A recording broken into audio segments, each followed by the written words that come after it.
Okay, so will someone share with me their sequence of transformations that they came up with for number 1? Jerry? Okay, so in this case, we don't really have them called figures F or G, so can you? I named the larger triangle figure F. Okay, so I'm going to name it as triangle then ABE. Okay. So dilate triangle ABE. Oh, sorry, never mind. I'm talking about the smaller triangle. Okay. Okay, so dilate triangle QTR, you said? Mm-hmm. Okay. 5, 2, 5. So again, I don't want you to use decimals, so leave it as a fraction. 5, 15 over 6. Which reduces to?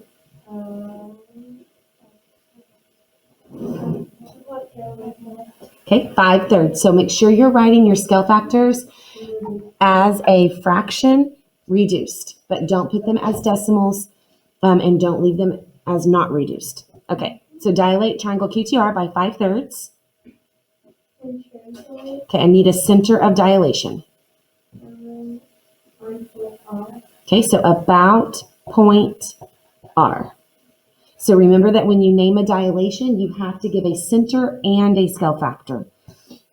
Okay, so you're going to dilate this. R is not going to move. You're going to increase this by 5/3 and increase this by 5/3 to eventually create wherever that lands this triangle, right? Okay, so I'm just kind of getting an idea of where we're at. Then go ahead.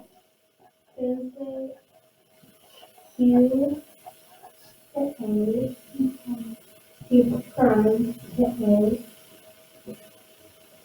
and then rotate triangle QTR clockwise about point A until Q-plane cycle E and R-plane cycle E. Okay, so I'm going to stop you real quick. If I look at this picture, this line looks to be parallel to this line. Would you agree? So if these two lines are parallel and you translate from Q to A, then that means the entire shape should land on top of each other right after that translation. You shouldn't need a rotation unless these lines are not parallel. We don't know for sure that they are. I think that you could measure, you could extend out those lines and you could measure the angle. Actually, we do know.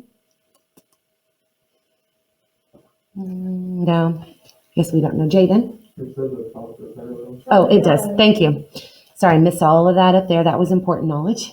So AB is parallel to QR. So yes, we do definitely know. But you are correct. If we didn't know for sure, we would need a rotation to make sure. So I love that you included that, but given that information, we don't need it. Also be careful. You didn't say what you were translating. So what am I translating? Triangle QTR. But it wouldn't be the original QTR. It would be Q.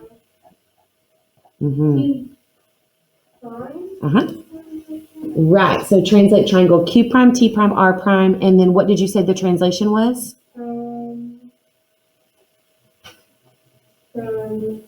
point Q to point A. Okay. So again, make sure that you're using that transformation notation that is translate along directed line segment.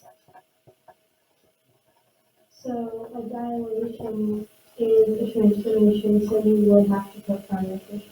Correct. Okay. Dilations are transformations that are not rigid. Rigid meaning that they keep shapes congruent. Dilations are transformations that increase or decrease the size of the shape. Okay. So translate triangle Q prime, T prime, R prime along directed line segment Q prime A. Correct?